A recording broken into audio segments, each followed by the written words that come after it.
In this week's episode, Jamie and I discuss the prairie planter, all my cheese making, our ancient blend hamburger, cheese making in my kitchen, and Jamie, I'll let Jamie talk about her cold and flu season, the remedies that I have that I will go through to help my family.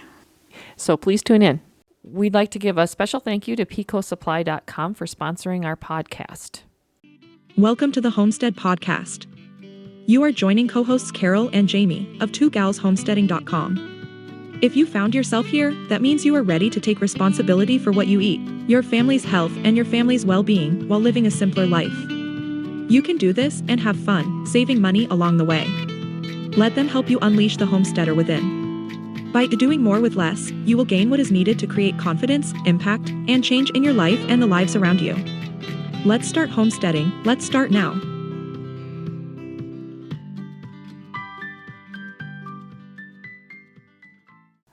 Hello, Jamie. Hi, Carol. We'd like to thank you for tuning into our podcast. Yeah, who knows what we're going to talk about today? Yes, yeah, we got kind of an agenda here. The first thing I guess I want to talk about was Jill Winger's Prairie Planner. It has now, you've had your copy for a while because you printed it off of the digital copy. Yeah, was that October? Yeah, because I made November. Yep. I added 2 months because I wanted to use it now. And you did print it out so that it is regular tablet size. Yeah, it's 8 by 11. Yep. Whatever a regular sheet of paper is. Yeah. So, but her planner is actually smaller than that. Yeah, much smaller. Would fit in a purse or tote nicely. Yes, it would. And so it starts now. This one, it does start in January. I haven't done anything with this one. I keep marking it up. It just came this past week, and I got it out and took a look at it, and it's pretty nice. It doesn't have all the tabs that yours has because you've done a lot of work on yours. You've made it very user friendly. I have a tab punch. I think it's by We Are Memory. You make tabs for whatever you want to make, file tabs and stuff like that. And so that's what I did, and then I just taped them on there because I do like to have the months. Yep. And Jill's does have some tabs. There's a tab for kitchen, garden, and farm. And then she's got a pocket in here too for the kitchen one. There's actually a pocket to file in there. I haven't looked at this a whole lot. We've had a lot going on in our kitchen and on our farm this week, and so I haven't had a chance to look at it a whole lot. But I'll probably dive into this closer to the first of the year and starting to use this. But boy, she's done a fine job on this. I think it is very, very user-friendly. It looks great. I love the weight of the cardstock pages, which is mine is just regular printer paper, so it's not as heavy. So I added clear plastic cover on it. Okay, a protector, which is good basically. Because I just spilled water on it coming out here today. And she's got bling on there too. She's got her granddaughter helped her bling hers up. So I love stickers, and my granddaughter does too. Yep. I'm looking forward to trying this. And I think you said you left the farm part out. Yes. Because you don't have livestock. Yeah, I don't have livestock. I did put the butchering page in there, but did I write down any of that information when I got your hog? No. Well, next time maybe. Yeah. Hopefully. I think what happened is that the piece of paper that I would normally get from Thad got lost somewhere. Oh, okay. So that would have all that, the weightage and everything on it. And so it's like, So I kind of know ballpark how much I paid, and we'll see how it lasts, it lasts me. Okay. Because your hogs are a little smaller than the one I got last year, because I have one more pack of pork chops from the one I got last November. It was a big pig. Yeah, ours are not that big. Yeah, so I expect to go through yours much quicker. Yeah, because you did get a whole hog from us, right? It was a whole hog. Silly way to buy a hog. Yes, it is. I just had somebody here today was looking for pork, and she was like, "You got bacon?" And I'm like, we don't sell individual cuts off of a hog because all I'd sell is bacon, pork chops, and maybe some sausage, probably a pork loin or something like that. But I end up with all the other stuff, and then we don't have any pork chops or bacon or anything for us. So you really need to sell the hog. You need to buy a hog or half a hog, and then you can get all the cuts you want and get your bacon and your ham and all those. Yeah. Oh yes, ribs too. I would never have any ribs because those pork ribs. Yeah, those would be the first things to sell, and it's like then I don't have any of that for myself, and we kind of like that stuff in our house too. Yeah, and I can't imagine not. I have done it where I've had to buy from the store and stuff like that, and you only have what you buy. Right. You can't really, but I really enjoy having it in the freezer. And so when you're grocery shopping, you're like getting veggies fresh, fruit, some cheeses, because I don't make my cheese as much as you do. I can go into a grocery store and come out in a half hour, pretty much have everything for a week, maybe 2 weeks. And you probably haven't been in the meat section at all. No, I'll peruse chicken. If I know there's a sale, and I'll look at the chicken. Homegrown chicken is much more expensive, Yes. and so I space that out a little bit. And of course, seafood. That would be something we would not grow here. We don't grow shrimp or salmon or anything like that. No shrimp farm here, Yeah, huh? no shrimp farm here. Although, there is a shrimp over by New London somewhere. You That's know not, what? Blumkist? Blumkist has one too. Somewhere.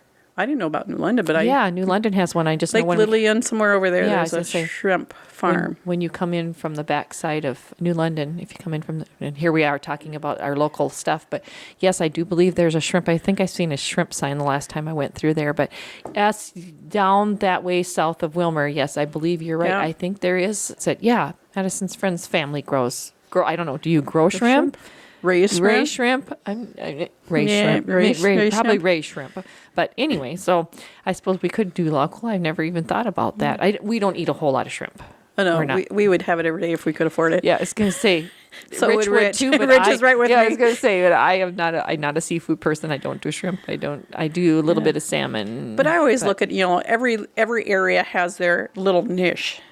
We're fortunate to have things like that here, breweries, wineries, bakeries, home cottage bakers. So I look at every area always has, ooh, you're lucky you have that there. And so that's one of the perks we have in our areas. Okay, now where were we? What were we talking about? Now we got off on our. Yeah, go look at we're talking about the farm Or the part. planner. Yeah, the planner. tangent. But I would say if you're interested in a planner, whatever, Jill Winger out of Prairie Homestead. Yep. .com has got a wonderful planner Yes. here. I don't know how many she has left. She has a video up. Did you see her I saw that video. Oh my God, the family. Yep, been there, done that. Family business. You Yep. get the kids involved Yep. when they're still home. But there are so many planners. Oh my goodness gracious. Yep. It was really fun to watch. So go to prairieplanner.com. Check that out because Yep. even if you don't order the planner, it's just interesting to see how they process and get all of them mailed out and Yes. all of that stuff is very, very interesting. They keep that little post office moving there for about a week or so, I'm sure. I even wonder if the physical one is not available anymore. I wonder if they're still going to make the digital available like they did us. I would assume so, but Yeah. I honestly, I don't know how many more copies of the printed one Yeah, she it sounded has. like they had mailed out thousands. Yep, thousands, yep. It's like So- good for them because Yes. when you take on a new business endeavor and you kind of go, well, that's a lot of money. I hope it works. Yep. She's really got a really nice planner here. Yes, This should be. it's high quality. I can't wait to start using mine, and I know you're using it. I can see it laying there right in front of you Yep, with all your yep. notes and Notes. everything. Because I'll think, oh yeah, that's a good idea, and it's like, oh, what was that idea? If I don't write it down, it's gone. We got that, which is new for us. Well, new for me, not for you. You've been using yours for a little bit. Anything been going on in your kitchen? I know that you had an accident last weekend. Last Friday night, as we quickly, my husband's a mechanic, and we had a customer that had called and said, hey, I can't make it there before 5:30 to get my vehicle. Can you just put the keys in? He's a good customer. He'll come back and pay us. He spends thousands with us every year. I asked Bob when he got home, did you put keys in his car? He goes, oh, I forgot. How about if I shower and you run up there and do that? And I go, sure. And so First mistake. Yep. And so I run up to the shop and I'm getting out and it's snowed and then it's been warm enough that it's melting. And where I park, it's on gravel. And so it's all froze and it's like a very rough skating rink. I got out of my vehicle and was reaching in my coat pocket to grab the doors for the shop to go inside. And my feet went out from underneath me. And I didn't fall forward and I didn't fall backwards. I fell sideways. Hence, there was that little moment and I went, oh, that hurts. And then you're laying on cold ice. And then I'm laying on the cold, frozen ground. Yep. Very rough. Yep. But I was fortunately had grabbed my cell phone and put it in my pocket. And so I unzipped my coat and reached into my sweatshirt and pulled out my pocket and called my husband in a panic. And he came up in a panic, and I had managed by that point to stand up. get myself pulled up. And it was very painful. But we still came out here and saw you guys. Yes, you did. She come limping in over Yep. here. Saturday and Sunday, I pretty much held the recliner down, and everybody kind of helped me. The only thing I really had to do was get up and go to the bathroom. Okay. Because I refused to have help for that. Yeah. And you're walking without a cane now. You came today. Yeah. That's been a few days. Yeah, you said I went to the chiropractor yesterday because my neck and shoulders and hips and everything I'm were... sure you hit hard. Yeah, and so but he took that ankle and he yanked on it, and I looked at him like, that hurt. And he goes, sorry, but it needed it. And so it's much better today. I'm still, shoulders are still icky and stuff, but there has not been a whole lot happening in my kitchen besides let's survive. Yes. Okay, so you did mention to me that you were going to try to do the ancient blend. Oh, I did do that. I did manage to, the ancient blend, that's what you called it. I couldn't remember what you called it. So I made chili because that's what we did.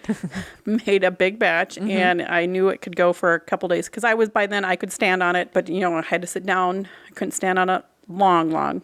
Made chili.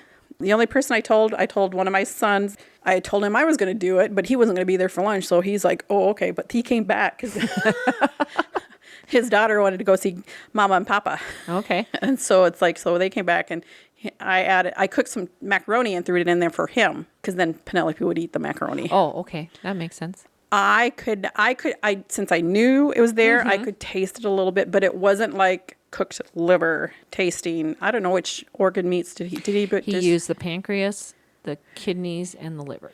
Bob and Ben didn't say anything about taste or flavor or anything. And that night, when I was feeding it to Penelope and Matt, I told him what was in there. He goes, I didn't even notice it. So that's one thing I did. So And you didn't add any additional hamburger? You just did Nope, that straight 1 pound I that did I one, had? yep. And it was 50-50, 50 ground beef and 50 the Oh, ancient okay. blend. That's how it was. It was 50-50. What was interesting is, though, but when I added the macaroni, I could taste it a little bit more. Oh. So I don't know if it's because it watered down the tomato sauce that I had in there. Because I didn't add any extra sauce or anything. I just took, because I had taken the leftovers and put them in pint jars thinking I would freeze them. So I took a quart and put it in with like a cup and a half of cooked macaroni, maybe 2 cups of cooked macaroni. And so that kind of watered it, the sauce down a little bit. I wonder if the starch had anything to do with bringing Maybe that that flavor starch. out. But Did that Penelope still was. eat it? Yeah, they ate it. Okay. Well, Penelope didn't because she found an onion. For someone who doesn't know what ancient blend is, I'm going to explain that. Yes, because I was like, Yeah. what are you talking about? Yep, exactly. And that's what I did with that too. He's like, well, we can do this. And okay, so ancient blend is, that's what Thad calls it. I don't know if there is really an ancient, if that's just his label or what. But what he did for me was he had taken some of the ground beef, because we have quite a bit of ground beef over at the locker. And I had been talking to him about organ meat and how we can get organ meat into our diet. And it actually came from one of my customers who wanted to be able to consume those things. And she's really, really, truly struggling with consuming the organ meats. The smell of it cooking made her sick. She couldn't eat it, even cooked, raw, whatever. So I had talked to him about that. And then he's like, well, we can do this thing. And so you take ground beef and you take the liver, the kidneys, and the pancreas, and you grind that up. And you take your ground beef that's already ground up, of course, and you mix the two. And you can mix it. He mixed it 50-50 for me. Now, my customer who had asked about it, and I had told them about that, they had proceeded to buy a beef from us. And so they had it ground, but they ground it. They had it done 70% ground beef. And now they tried tacos this past week. That was on their menu. And I have not heard from them because they'll be here on Sunday for milk. And so I'll hear from them on how that worked for her, if that was something she could handle. Yeah, because she sounds like she's pretty sensitive to that smell. That smell, and she I can't. could smell it a little bit when I'm cooking it, but it wasn't. See, you got the same experience as me. I could smell it too, but then I was like, okay, is it because I know it's in there? And I could smell it. It wasn't because I knew it was in there, but it wasn't like a real, true, like liver cooking smell. Yeah, it was like diluted or something. Yeah, it's just like a hint. a hint. You could Yeah. and I have no idea what kidneys and pancreas taste like. No, I don't either. I wouldn't have any clue on either one of those. But I passed it off on my family. Nobody knew but me that I had done it. Well, you knew it, but you weren't eating it. Yeah. But yeah, and they didn't notice at all. And unless Madison is listening to this podcast, she She's- does not know no. to this day. Rich knows because, of course, he edits the podcast and knows. I haven't made any since. I haven't done anything So since. how many with pounds it. do you have in the freezer? I think he did 30 for me. Oh, and okay. I've given a little bit away to people just Okay. say, here's some way, try Try this it. and see if you can eat Because organ now meat I'm this sitting way. there going, maybe I need to buy more hamburger from Carol and take my heart and liver back to Thad and say, hey, regrind this. I might do that because I sit and look at it every time I open the freezer going, I need to do something with that. No, he didn't use the heart in mine. But I don't know why he He couldn't. wouldn't, Yeah, yeah. I don't know why he couldn't unless Because the friend that I know that eats liver, he says he slices it and eats it like a steak. But is that a mental thing? I don't know. Yeah, I because just know I don't like the smell of liver and I don't like the texture of liver. That probably is more for me than anything is the texture of liver. Cooked liver and I'd never eat it raw. I couldn't do that. See this friend that he eats I know it who raw. you're talking about. Yeah, and I'm like, Yep. Yeah, because they're buying a beef from us. Oh, okay. Yes, and she talked to me at length about the liver and the heart and all Yeah, that stuff. I could see him taking all those organs and figuring out what to do with them. Anyway, so it worked for your Yeah, family then, yeah. so that's good. So Yeah. now you have another option to possibly get some of those Those good- nutrients in you. person doesn't normally eat. Think of our ancestors and how they probably They devoured used- all of they that stuff. They consumed it didn't waste all. anything, Yeah. and if we can figure out how to be able to eat it, how awesome is that? Yeah. Just another thing to add to your immune system and your health and all Yeah. that kind of stuff that seems to be something we really need at this point because we are not doing so great as a society, I don't think, with our health. Yeah, I don't either. Yeah, we rely on pills too much. Yep. And that's And coming stuff. from someone who's a nurse. But otherwise, happening in my kitchen, Be I going have on too plans much. for tonight. Okay, you've got to plans. make things tonight. But Okay. otherwise, I has to do with our subject today. Okay, so So what's happening in your kitchen? my kitchen's been very busy because with the pulling of 3 calves and 2 cows calving in, and we pulled those calves as well immediately, and they've already been sold. They went to their new homes this past week. Both of those girls, those 2 that just calved for me, both milk quite heavily for my herd. Yes. They wouldn't even make the cut in a commercial dairy, but in my herd, they milk heavy. We've had a lot of milk, a lot of cream, so we have really been making a lot of butter. And then I decided we were so far behind because we had so much cream in the coolers, I decided to make cream cheese. Yes, that's what I'm excited to try. And so I made one batch. What I do, I used a gallon of cream, and it was a little thicker than what I call coffee cream and not quite as thick as what we use for butter. It was kind of in between, somewhere in there. I use the Cultures for Health cream cheese kit, and it's there's just a little packet there, and you just dump that in your bucket. Making cream cheese is really easy. You bring your milk, cream, or combination of the 2 up to 86 degrees. You put in your starter or your culture. You stir it up, and you leave it sit in the pot covered up. And you're supposed to keep it at about 70 to 72 degrees for about 12 hours. And then you pour it out. I use cheesecloth in a strainer. You pour it into that. You tie it up and you hang it. And you leave it hang until it doesn't drip anymore or it's as dry as you want. Okay. Now, my timing was off on the first batch. And so it probably hung a little longer than it needed to. So my cream cheese is a little on the drier side. Okay. I used some, and I actually added some cream back into it just to make it smoother because it was just a little bit on the dry side. That gallon of cream yielded me 6 pounds. Wow. Just a little over 6 pounds of cream cheese. And so then I was like, we still have too much cream. And cream cheese freezes fairly well. Yeah, you told me that, and I'm like, I did not know that. Yes, I don't know if store-bought does, but they say Homemade stuff. Homemade does. And maybe it's because it's a little bit drier. I honestly don't know. I know I have froze cream cheese from the store before and used it, and I don't remember there being anything weird about it, but I I've heard people say, oh, you shouldn't really freeze it. And I'm like, well, whatever. Call me a rebel, I guess. I don't know. I freeze it Yeah, anyway. I mean, what you get from the store is it's vacuum packed in aluminum, whatever those in that foil or whatever that is.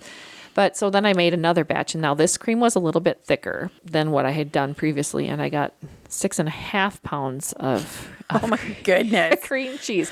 And so I packaged that, and I didn't let it drain as long. So this isn't quite as dry. So there's a little bit more moisture in it, and I packaged that last night. So I've got a fridge full of cream cheese right now. With some cream cheese recipes. Yes. Well, I thought we'd make a cheese ball. Yeah. I thought, because you said you'd like cheese balls, so we thought maybe we'd try that tomorrow. Another one is like pin rolls. What do they call them? Where you take a tortilla and ham rolls. What?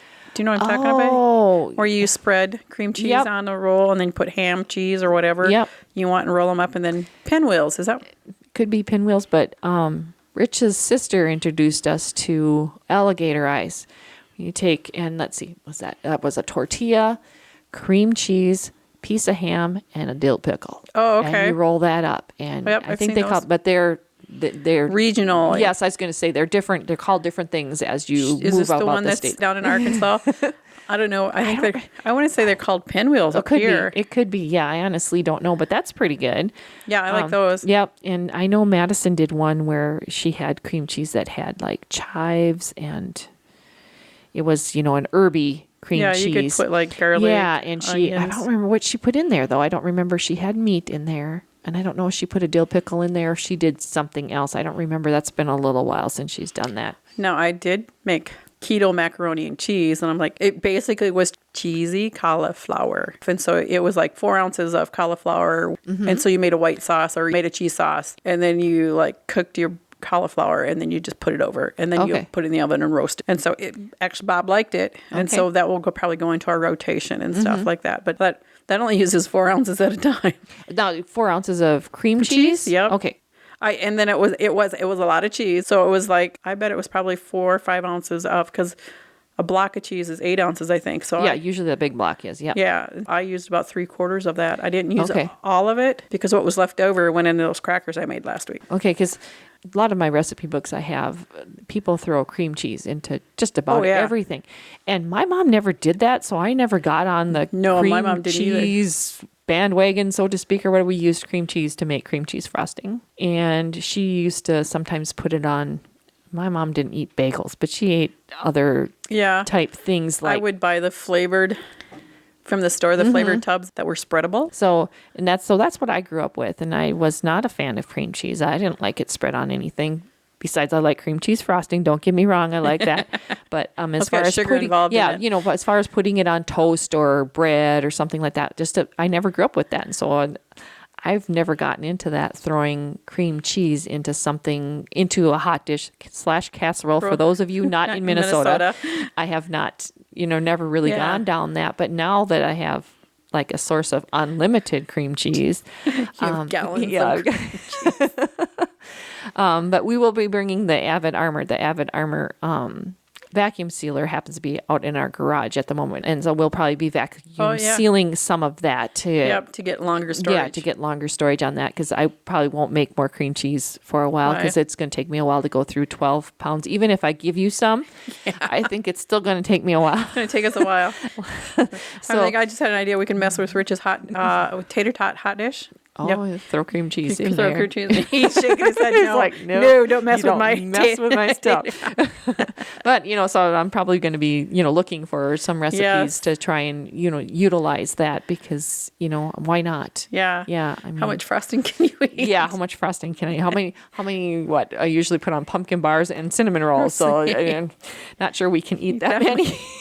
But anyway, so I have 12 plus pounds of cream cheese in my refrigerator right now, and it's all I did put it into pint jars. And the pint jar does actually to the top is 4 ounces? Is 16 ounces. I use my scale. Right to the top. Those jars are very full, and then the jelly jars or the. So that one you couldn't even freeze that, because that wouldn't give expansion.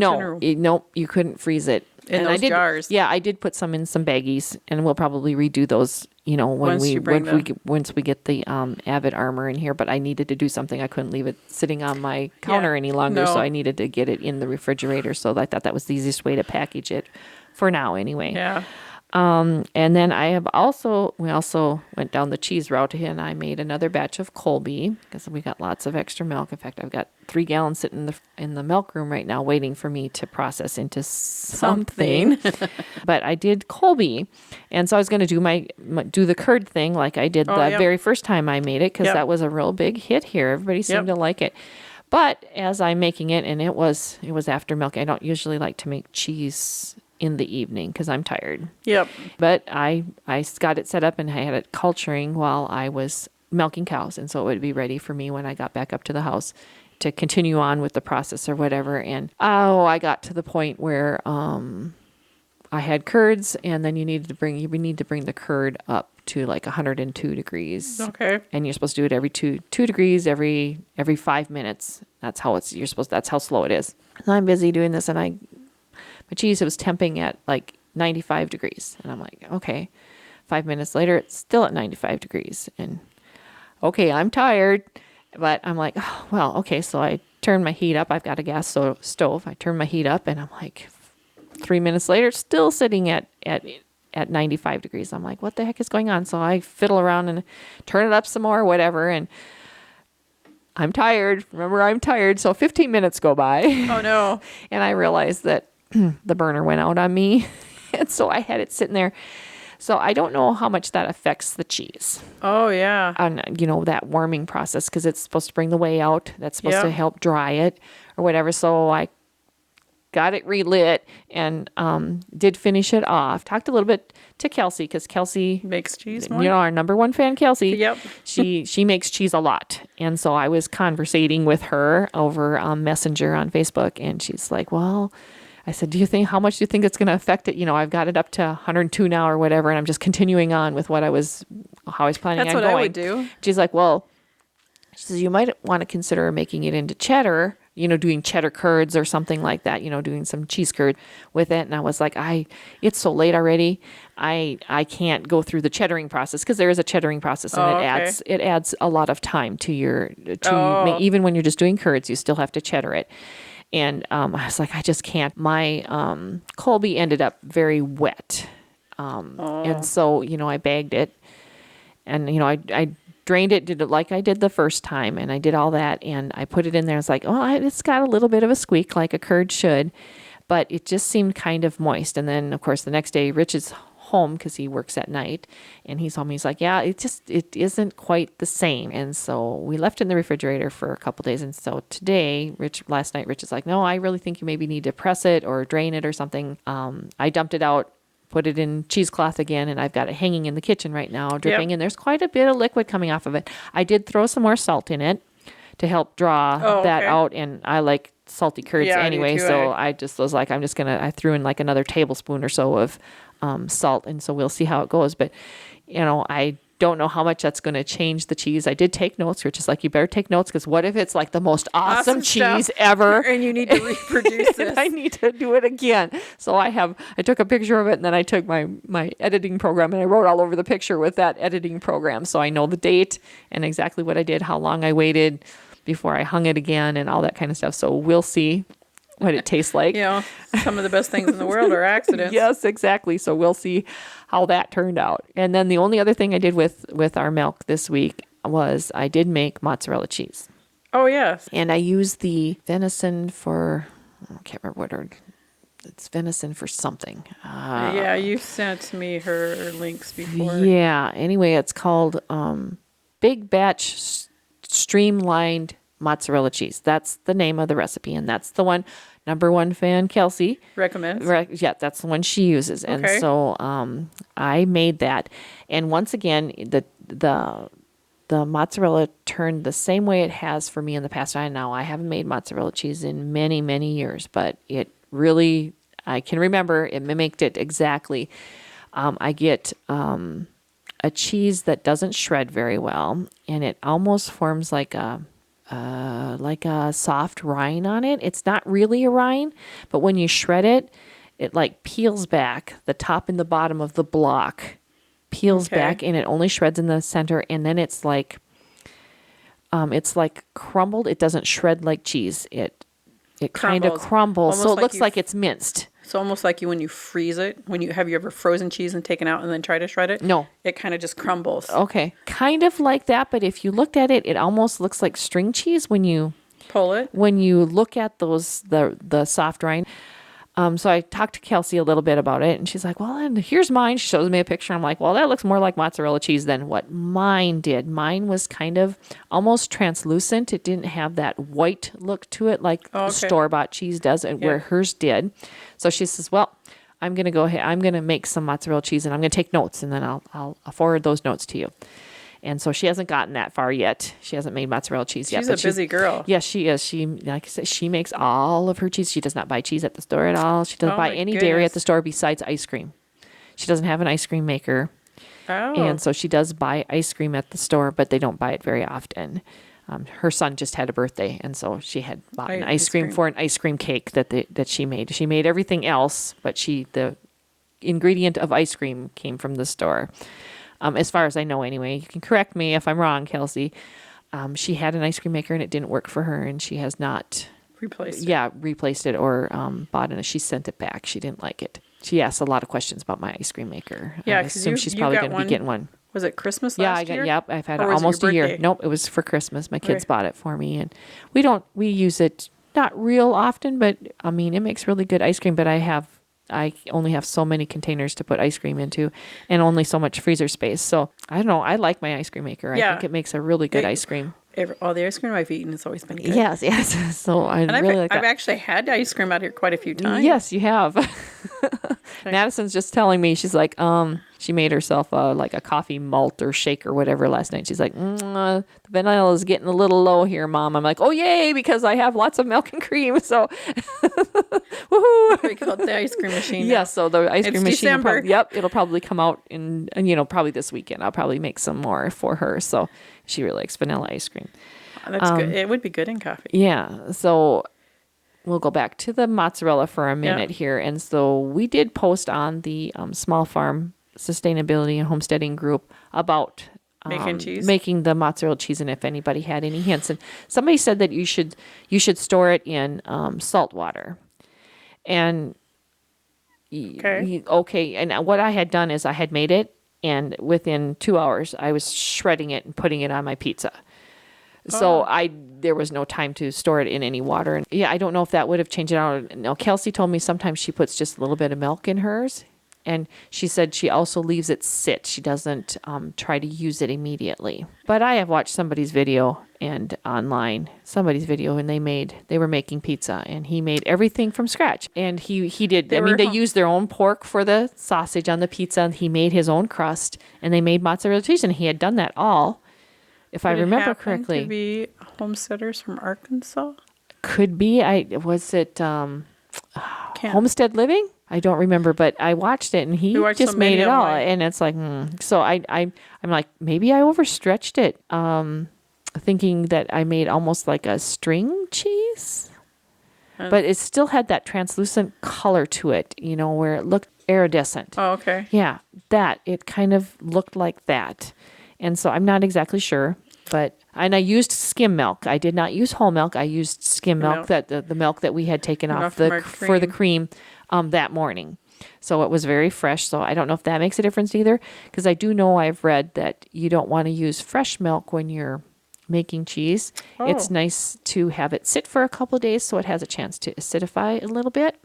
Okay. I needed mozzarella cheese because we were having pizza and I didn't have any from the store, so we needed mozzarella cheese, and so that's what I did. It tasted okay. It tasted okay on the pizza. It was all fine. That was going to be my question. Yep. How did it taste? Yeah, it tasted okay. It's melted not fine. Yeah, it melted like it should. And I had thrown some of my Colby on top of there, so I'm not sure what exactly melted where and whatever, but it all tasted good. Yeah, it tasted good. I would say that it's not as flavorful as the stuff from the store, but I sometimes wonder if that's just an acquired taste where you need to learn to like it homemade and not store-bought, type thing. But yeah, it worked. It melted.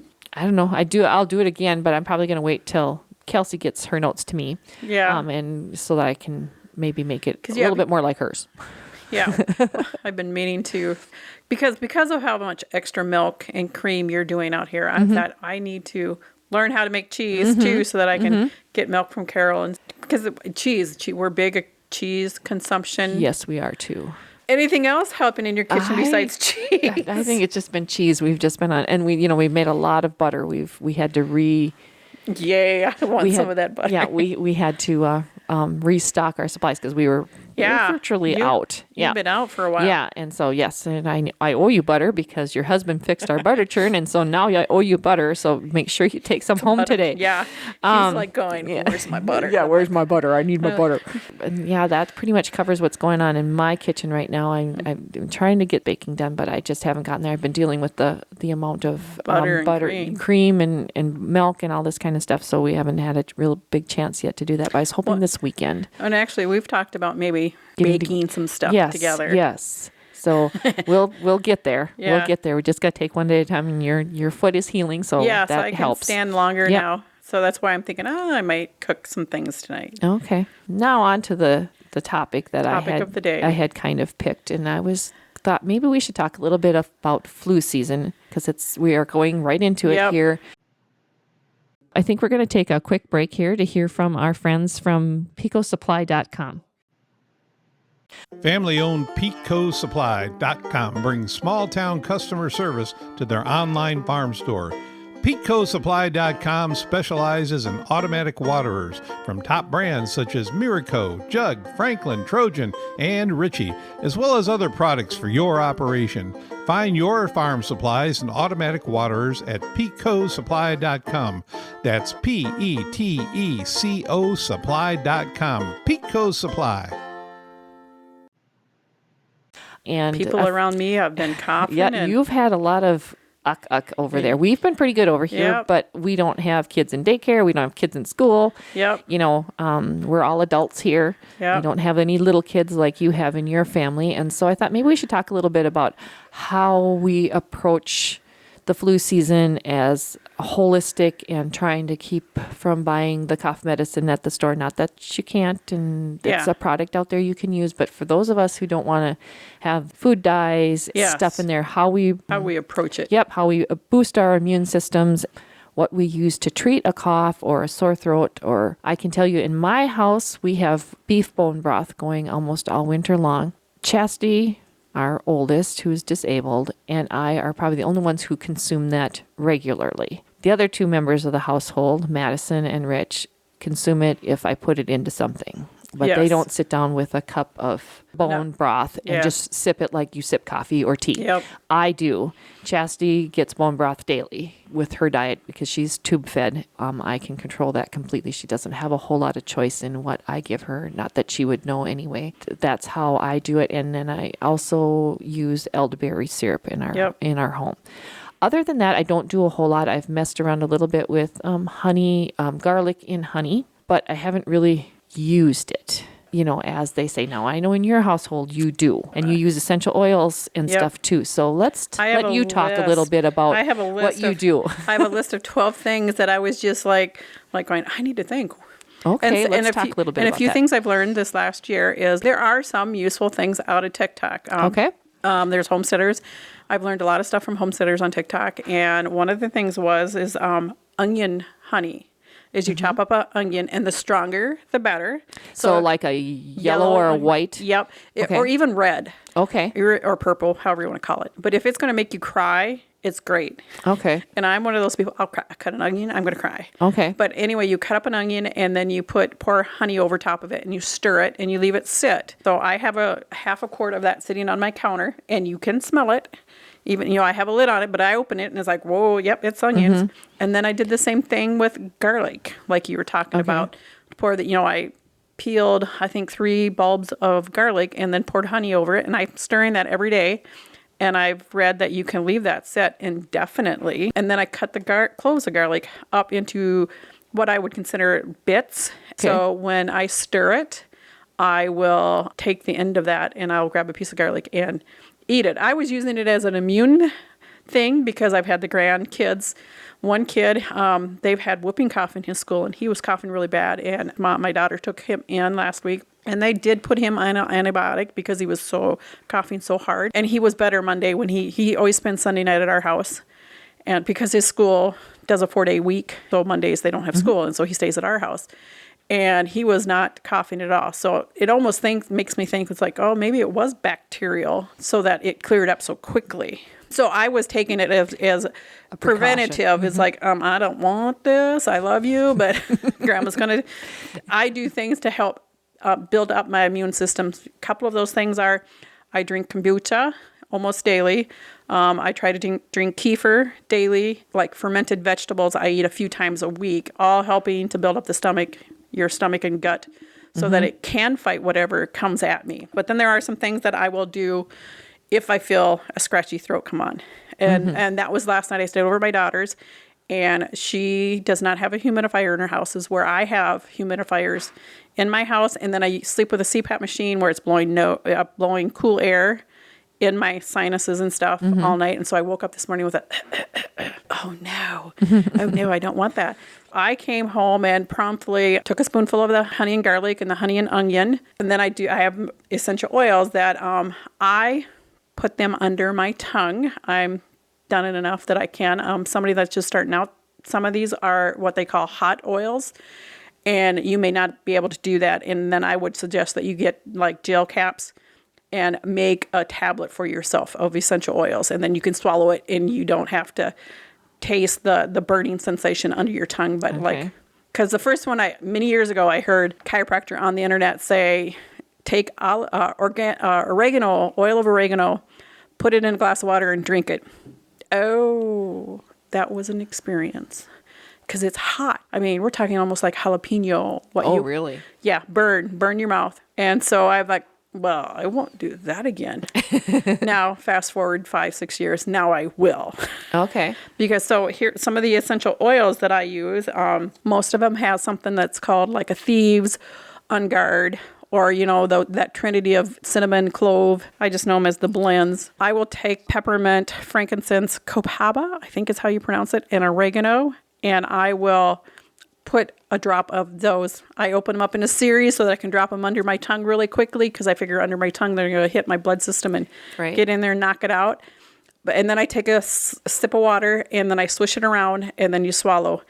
And depending on the oregano, how it hits your lips and stuff, it may tingle, and then I may take just a cracker or something, because it seems the cracker will take the burn out of your mouth much quicker. Oh, that's a nice hint. So it's like, so if you're eating jalapenos or something and it's too hot and too intense for you, take a cracker. Like a soda cracker? Like a soda cracker, or even just any cracker, carb thing, like a piece of bread or something like that. And if you eat it and hold it in your mouth, it'll help absorb some of those oils so that it doesn't burn as much. That's interesting. But for like my 26-year-old son that is coughing severely this week, I put that in a gel cap for him because he doesn't like jalapenos per se. And so I do that to help him get that down into his system. And because he looked at the honey, onions, and garlic and goes, no, Mom, not happening. He goes, not eating that. I'm like, okay, it's your choice.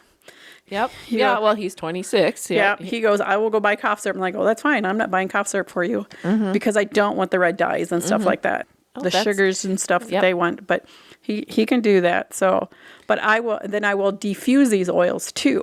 Talk to me about diffusing. So a diffuser, basically a diffuser is a mini humidifier. You can buy them off Amazon. Walmart has them now, I've seen.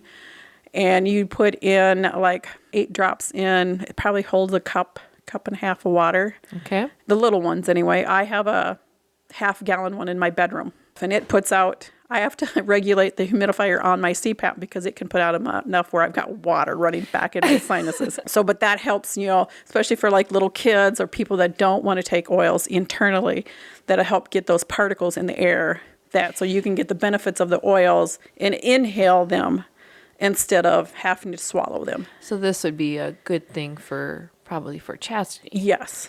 Where, she doesn't take anything orally. Not that I can't put it through a feeding tube. Yeah. But diffuser would probably be beneficial for her. Yeah, and another way to take them is like if you don't want to do that, you can put like a drop of like olive oil, jojoba oil, any carrier, what they call a carrier oil, coconut oil, put it in the palm of your hand, put a drop of the oil on your hand, rub them together and warm it up, and then inhale it. Peppermint oil will help open up the sinuses. And it's a warm oil, but it's not so much on your hands. Most people's hands are tough enough that you can take it. And then you can actually rub it on, and if you're going to rub it on a child, make sure that you have a carrier oil with it if they have sensitive skin, so that you can rub it on them and that they can. So instead of like Vicks Vapor Rub. I was just going to say, like Vicks. You rub it on their chest. And actually my granddaughter goes, oil me, Grandma? And I'm like, so if she's coughing and sniffing, I'm like, oils? And so she's like all ready for me to oil her. I've been doing that since she was 2-ish. And then you just put it on the front, or do you put it on the back? I do both. I rub it on both front and back, chest and stuff. So Okay. that's what I do with my oils. And there's lots of oils. I mean, research, there's all kinds of information out there. Do your own research and do what you're comfortable with. That's a disclaimer. We're not medical doctors. These are just some things that we do. My kids call it Grandma's voodoo. Yep. It's like, Grandma, do your voodoo. Because if you can save the expense of going to the doctor or the time of going to the doctor, is awesome. Well, then there's all the, every time you take an antibiotic, you put your body into a bad state. Because you kill good and bad bacteria. Yep, you kill a lot of stuff. Both the good and the bad are killed, and so then your body has to rejuvenate from that. Not that there isn't a time and a place for antibiotics, because sometimes they are needed, but I think we overuse them. Eventually, they're not going to work anymore. Some don't work anymore. And I raised my kids, unfortunately, in the time, whereas if they were sick, you took them to the doctor and they put them on an antibiotic, whether they really needed it or not. And unfortunately, that's what my kids were raised. That was the era in the 90s that I raised kids. I wish I could go back and redo it. Yeah. But you can only do the best you can with the knowledge you have at the time. So you should not feel bad about that. Yeah. But, it is something you think about, and you're like, well, now I know better. I'm educating them now about use this only if you really have to. So if my grandson, he responded so well to the antibiotics that they put him on, I'm like going, he probably needed them. And so now I will, when he's over at Grandma's house, because he is 6, but so I will be sneaking some kombucha into his apple juice. And a little kefir in with his milk. And just some of those things to help rebuild his gut flora and stuff. Because that is something that's very important. When you've been on an antibiotic, you need to help your body out. I mean, not that it won't eventually get there, but if you can get some of that cultured back in there. Yeah, those good bacteria, get your yogurt in, even if you have to buy the store-bought stuff or whatever. Just to help. I mean, because there are good brands of yogurt in the store. Yes, there are. And it's just you need to help your gut out a little bit, because I mean, even in my cattle, if we use something, that's the first thing we do. Probiotics go into the animals to help rebuild that gut health if they need it or whatever. It's really really really important to rebuild that. Should you be on antibiotics? Because like I said, sometimes it's necessary. Sometimes it doesn't matter. You need that help. You need help. That's like when I twisted my ankle. It's like, was it broke? And I go, I don't know yet. It's the weekend. I won't go to the ER. I'll wait until Monday. And if I still can't stand on it, then we'll go to a doctor. But we'll go to an office instead of the ER, because it would be cheaper. So it's not like I rush out and go to a doctor. Wait and see a little bit. And because we don't have health insurance, you think twice. Yes, you do. That's very true. I have health insurance, and I still think twice because I have a really high deductible. And probably wouldn't use the whole deductible in a year anyway.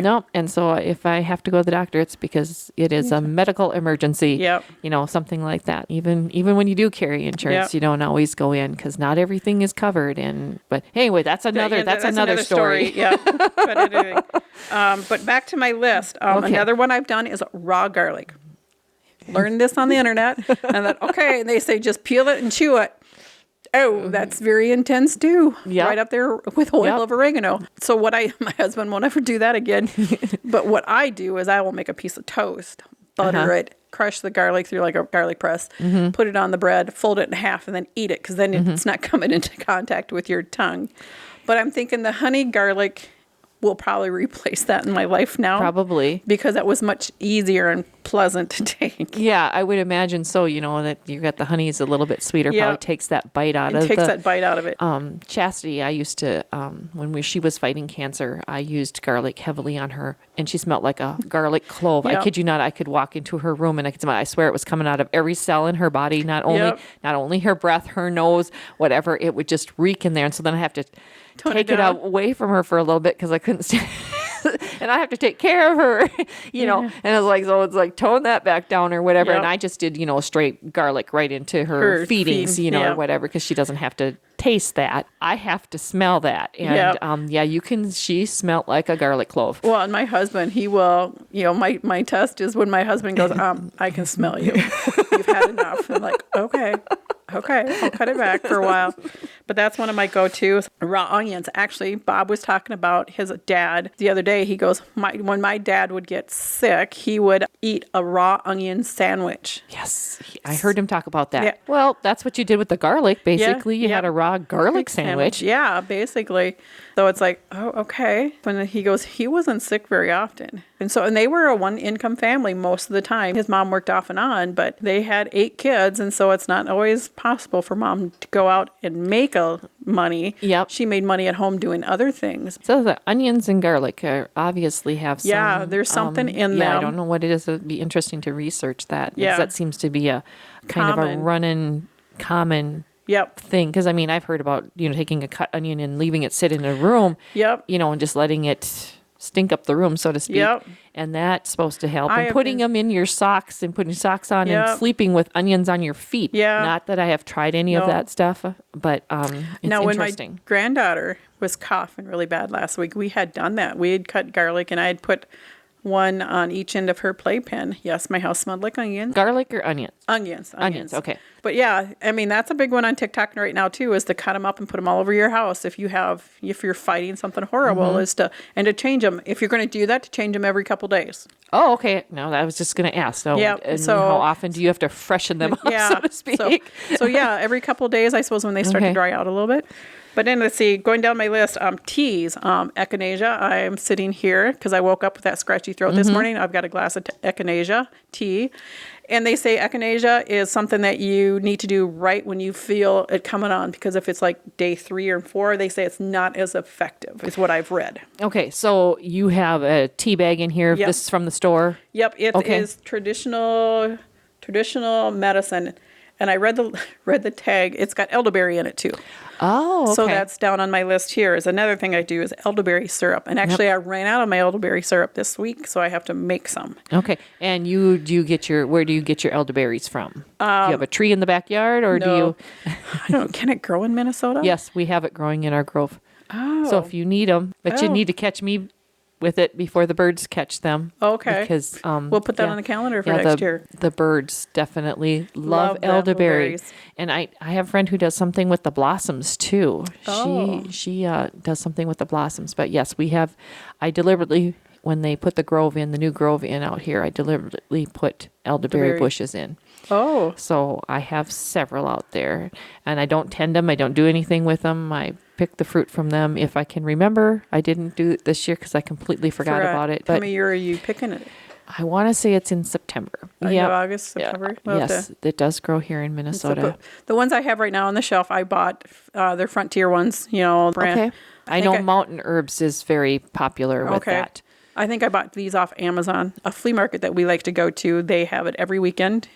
From as soon as the snow is gone and the ground is walkable, they have this flea market opens until October. It's open every weekend, and this fall, one of the few last times we went, I found somebody there selling homemade elderberry syrup. So I had bought a quart. It was spendy, but I just ran out of it now. So lasts you a couple months. Yeah. I use that as a preventative. Okay. I will put that in with my kombucha, like a shot, probably a tablespoon. Okay, I was just going to ask you, how do you dose that? And then if you're sick, do you up that then? Do you just double that? Or more times a day. Okay. I don't know if I would take 2 shots, 2 tablespoons in a glass. By itself, it's really rough. It's unless you sweeten it. But this was just, no sugar or anything. I would do it multiple times. And I always mix it with my kombucha. So I take that with elderberry syrup. I've never made it myself. I've always bought it before, but I bought berries thinking I'm going to try making it. And so I've been researching that and looking at a couple recipes. So that is one of the things I want to try to do either tonight or this weekend and stuff to get that back in my supply so that I have it. Seeing that it's hitting, it's here. It's coming, yep. Last year was a rough winter for my granddaughter started daycare.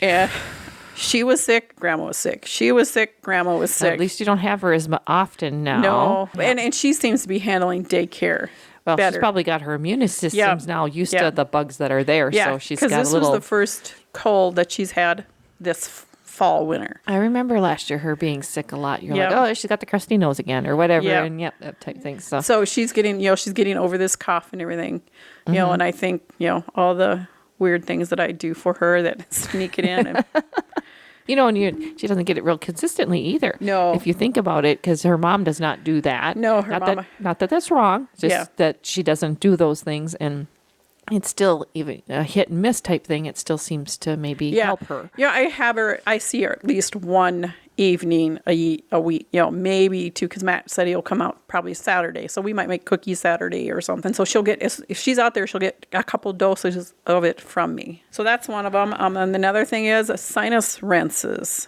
I'm the only one in my house that will do this, where you're rinsing your sinuses with a saline solution. From an allergist many years ago, that I took one of my kids to, thinking he was allergic to dogs. He's not.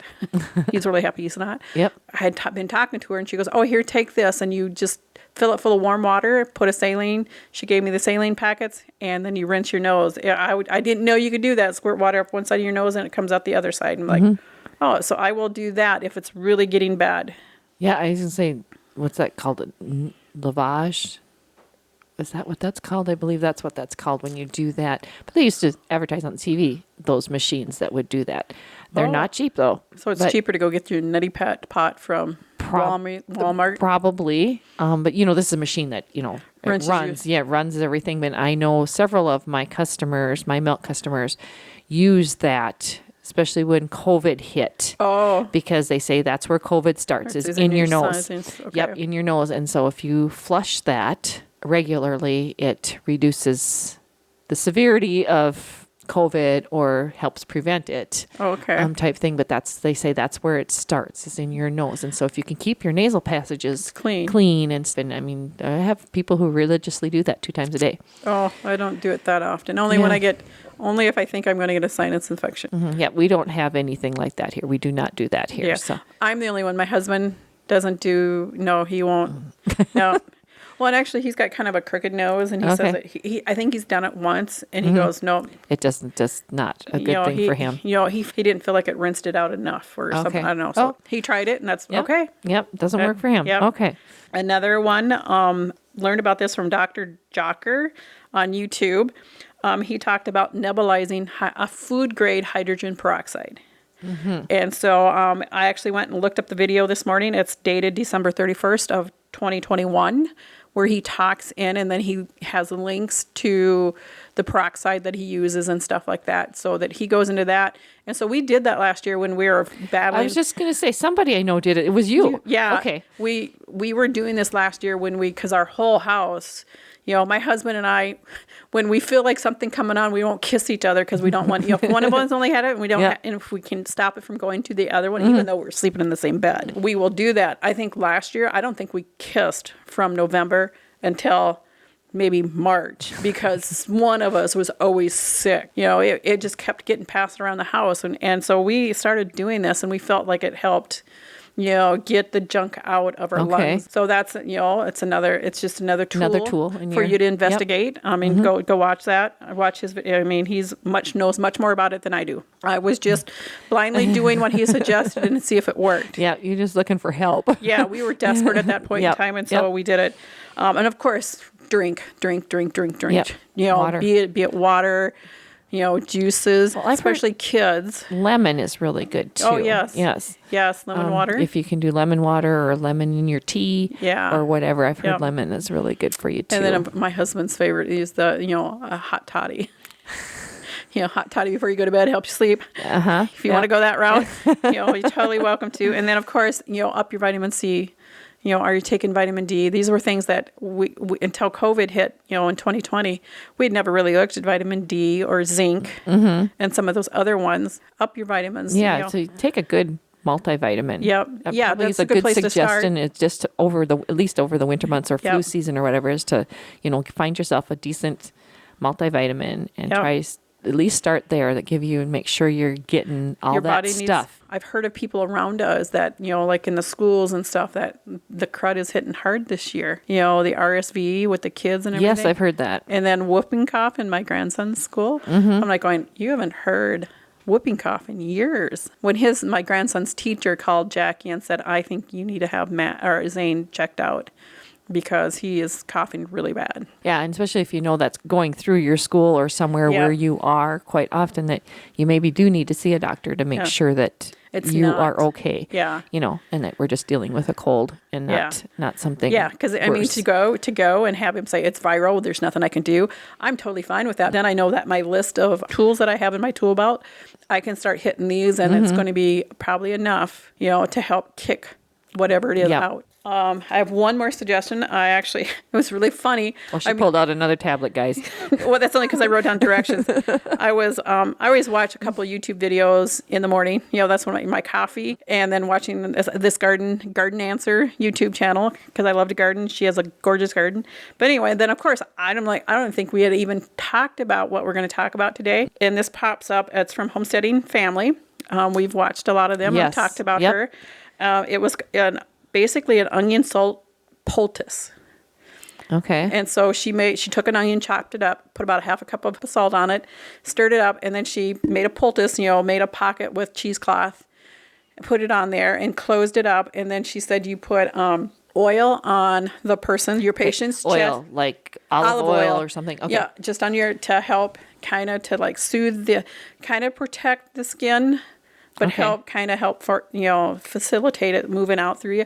You put the oil on, and then you put because you chopped the onion up and mixed it with salt, and then you warmed it for a minute in the microwave or a minute on a stove to just get some of those juices moving. And then you made your pocket, and then you laid it on, have your patient lay down because they're going to keep it on them for 2 hours if you can do it. It would be hard with a child. Yep. And so then you put that down, and then if you have a heating pad or like a rice pad that you can warm up in the microwave and put on top of it to help drive it in more, and then you put a towel over it and you leave them sit for however long you can, because I can see my grandkids not sitting very long. But actually, my 26-year-old son that's got this cough right now, I presented this to him at lunchtime. I said, would you do that? And he goes, yeah, I could do that as long as I can shower afterwards. And I go, yes, you could shower afterwards and stuff. He goes, okay, I will try that tonight. Okay, so we'll update next time we get together, and see how that worked for him. Yeah, and so she suggested do it in front and back if you could get them to lay that long. Put them in bed, put them in front of the TV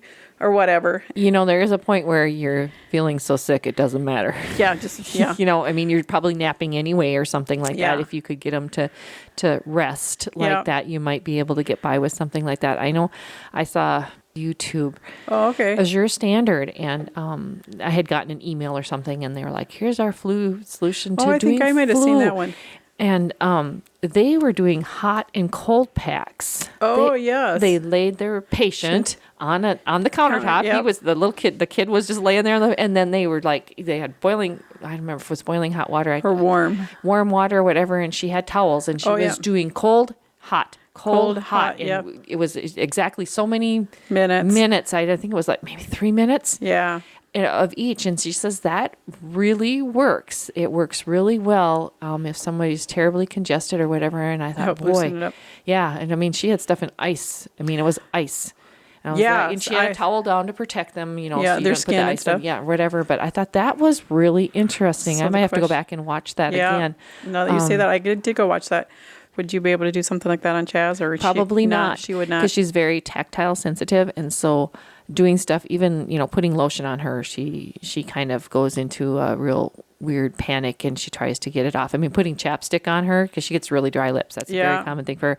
And she walks around with duck lips, as they call them, trying to rub it on anything she can. She won't rub her hands on it, but she wants to rub it off on the pillow, the mattress or the couch or whatever type thing.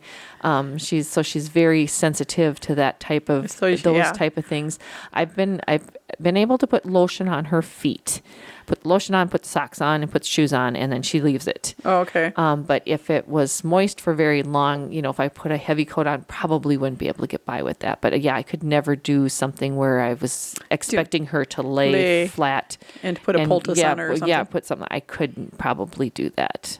She wasn't real tolerant of Vicks when I used to use that or anything like that. So it's special type stuff that we have to try and work with her and that type of thing. But well, you work really hard to keep her immune system strong. Yes, we do a lot of preventative type stuff with her to make sure she's good. And she's been really good since COVID hit. We haven't really had a whole lot of sickness with her, just simply because I think she's not out in the community. Yep. And I have her. Sometimes she smells like a garlic clove. I usually don't do that unless she's sick, but I do a lot of stuff to keep her immune system up. Well, and that's like today when I woke up with my scratchy throat, I thought, okay, I tell you, it's like, okay, I've got a scratchy throat. If you do not want me in your house, I'm totally fine with it because I don't want to bring it to Chaz because Chaz doesn't understand being sick. Right. And so I didn't want to bring it to her if but I feel fine now. And actually, you look great. Yeah, actually the story, I was really tired from not sleeping well at somebody else's house, but I forgot to tell you the story about cleaning up lunch, putting food away in the refrigerator, and I'm like going to stir my onions and my garlic for the day.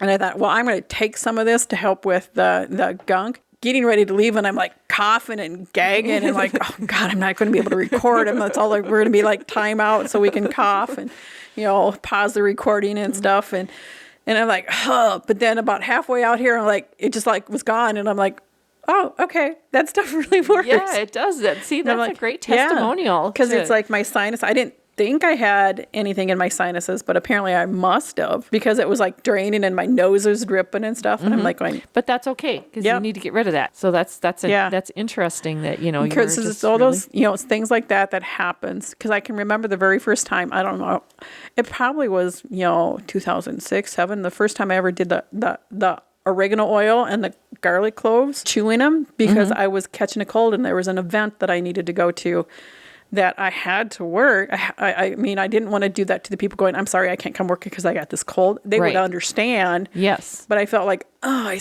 told them I would do this. And I thought, okay, I was desperate and I tried it and it worked. And that's what kind of started me down this crazy road of looking at other ways. Because normally I would get a cold.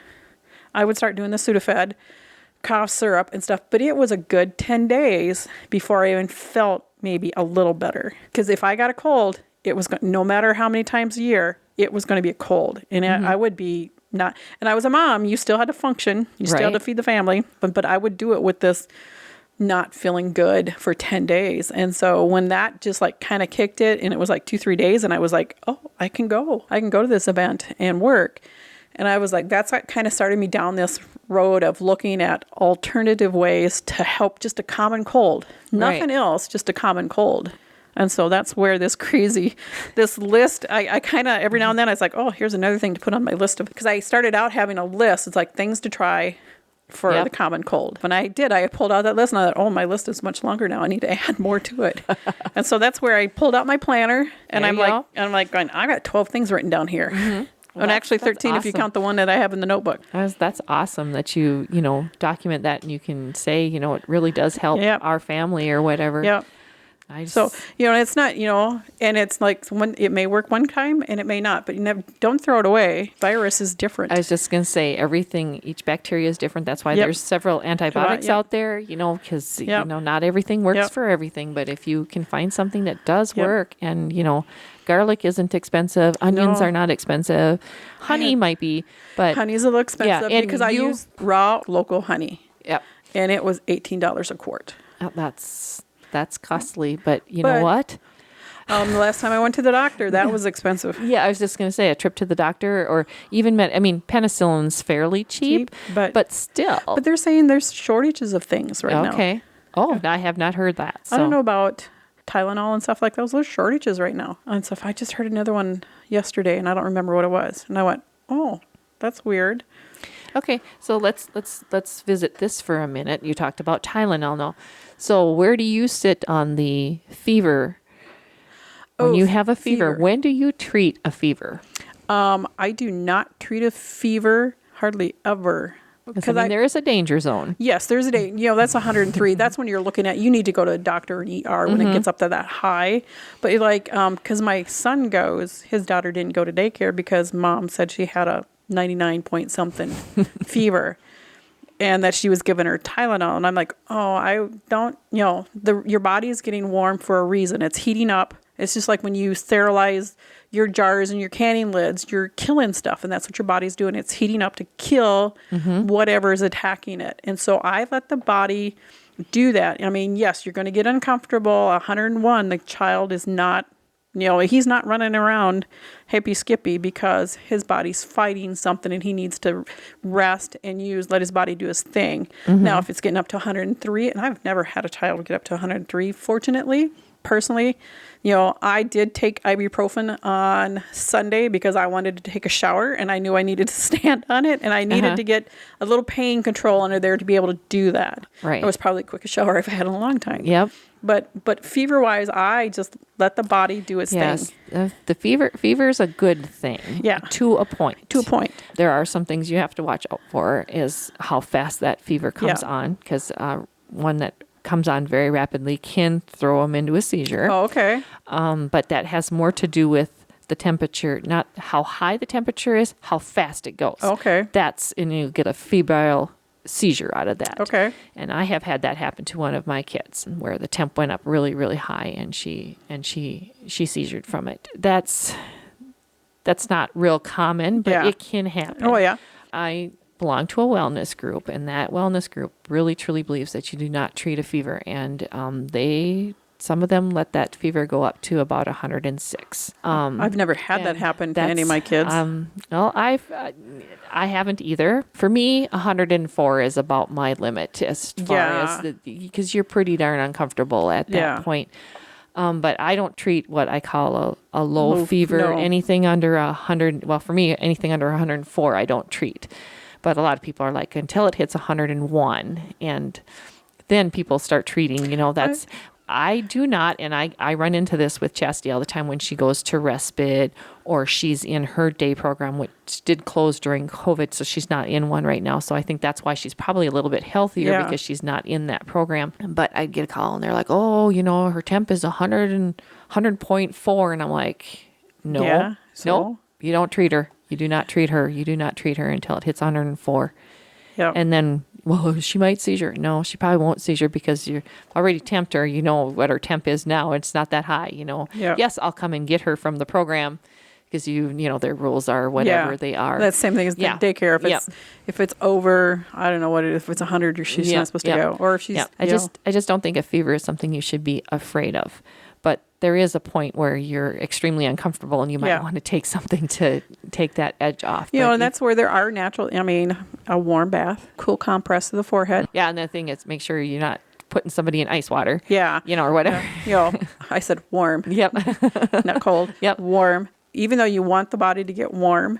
And my husband's always thing is, I want to throw the blankets off because I'm hot. He goes, no, you need to keep them on and you need to sweat it out. But even just if you take their socks off, stick their feet outside the blanket, but keep the core body covered so that you're warming it up. That's why you pile on blankets so you can get warm and heat up and kill that stuff, whatever it is. So that's where I sit with temperatures and stuff. Fever. But you got to do what you're comfortable with. Once again, we're just life experience here, and that's just how you think about it. It is kind of scary. Even yes, it is. Even with my granddaughter, and I wasn't around my grandson when he was coughing at the worst, but my granddaughter I was because she couldn't go to daycare, and I'm like going, this brings back memories of my kids being sick and not knowing what to do. I didn't have. My mom was 2.5 to 3 hours away. My mother-in-law was 3 hours away.